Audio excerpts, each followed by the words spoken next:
Often considered one of the greatest systems for Japanese role-playing games, to say the PS1 was stacked for imports from the land of the rising sun would be an understatement. From Square's juggernaut Final Fantasy games, to Konami's cult classic Suikoden series, and off-kilter sleeper hits like Parasite Eve and Alundra, if you show affection for this genre, chances are one of your favourite games came from the PS1. But there's one title which stood tall above the rest, cutting itself through the chaff to stand toe-to-toe with the system's best, from a studio who had worked on the critically acclaimed Luna series beforehand. Grandia is that game, and despite its outdated exterior, is one of the system's finest games, regardless of genre.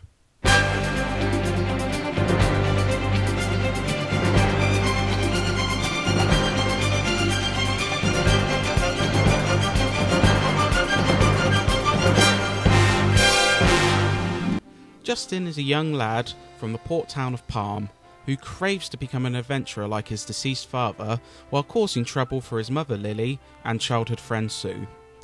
But when an archaeological site seemingly houses information that can shed light on the mysterious, collapsed Angelo civilization, Justin sees it as a chance to begin his first adventure, one which takes him across the world and sees the stakes ramp up with every stop. Along the way, he meets and teams with the likes of fellow adventurer Athena, Knight Gadwin, and a host of other characters. Grandia's story seems straightforward. After all, it's a boy craving adventure, but it's beautifully built towards a darker, mature plot while avoiding unnecessary chaff. This is in part due to its fantastic cast of characters. Justin makes for one of the most likeable protagonists in JRPG history, partly due to his childish charm, but also watching him grow in maturity and develop throughout his journey. Sue, along with adorable sidekick Puffy, makes a great foil for Justin's narrow-headed antics at the start. Everyone you meet throughout the course of the game receives ample time for development, and seeing characters happy, sad, or in dark times has you feeling every emotion with them.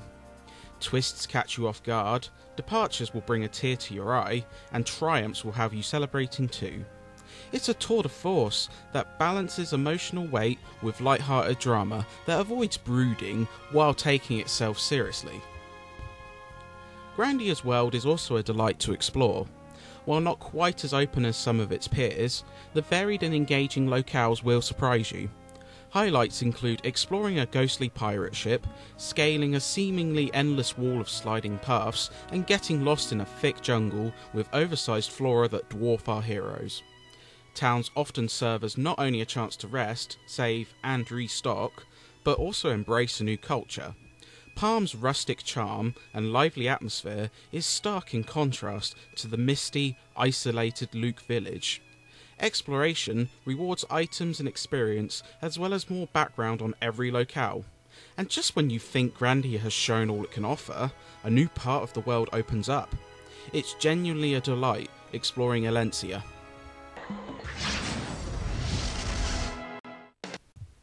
Of course, combat is a necessity for a large chunk of your time with Grandia, but like Final Fantasy VII, its systems remain remarkable, even to this day. Monsters roam freely around the map, initiating battle once contact is made, as opposed to random battles. This alone has depth. You can start the battle with an advantage if you can sneak behind your enemies, but equally, will start with a disadvantage if caught from behind. Once on the field, battles utilise traditional turn-based mechanics, but with a twist. A meter at the bottom governs when you can attack, when foes can attack, and who gets the next move. Characters can block, utilise physical strikes, and magic. The meter's IP stage allows you to intercept enemy attacks, with a chance to cancel their move by striking first. It's simple, yet supremely effective system, and the lack of random encounters, as well as a smooth challenge curve, keeps combat flowing beautifully. Grandia just boasts a whole host of remarkable systems and mechanics. The camera is quite noteworthy, allowing you to rotate freely and often discover new passageways otherwise obscured. It also serves to showcase key moments throughout the game. Character development is also exemplary. Along with a traditional XP system, you can upgrade skills and magic with repeated use. This unlocks better attacks, stronger magic, as well as combination magics, all of which increase stats to your character roster. This will allow heroes to wield multiple weapon types such as axes, maces, bows, and whips. It's deep and engrossing. Grandia is traditional at points, yet has enough refinements and additions to help carve a unique identity amongst its peers. The only area which perhaps Grandia falters is in its visuals.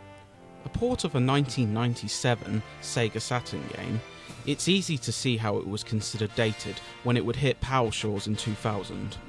It's not all bad though. The bright colour palette fans are pretty impressive, but the dated sprite work, lackluster battle backgrounds, and general chugginess of performance can put a damper on the look of the game. Though not as garish as some of the earlier 3D efforts on the PS1, Grandia still has a generally dated look. The sound fares better, particularly in regards to the brilliant soundtrack which utilises a range of instruments. From the epic opening track to the welcoming Palm theme which leans on bagpipes, there's bound to be a track that sticks with you. The voice work and translation are admittedly spotty, but there's a goofy charm to the stiff readings. The sound effects work pretty well, but can suffer from compression. Grandia, like its title implies, is an epic-sized game. Just to reach the end, you can expect a 70-hour journey. Along with the main story, several hidden dungeons are available, including the unsettling and spooky Castle of Dreams. This can easily add more time, making Grandia one of the largest games on the system. Ultimately, there are not enough positive words to describe Grandia. It's an epic, engrossing, and entertaining adventure that hooks you in and doesn't let go. With a remarkable cast of likeable characters, one of the most refined combat systems in the genre's history, and a large and charming world to uncover, Grandia is a phenomenal experience from start to finish. While it may lack the visual pizzazz of games like Final Fantasy VII, it arguably has the most heart of any JRPG on the system. For pure gameplay and story, Grandia may be unrivaled in its excellence. If you somehow missed this JRPG gem, seek it out immediately. Alright, we won!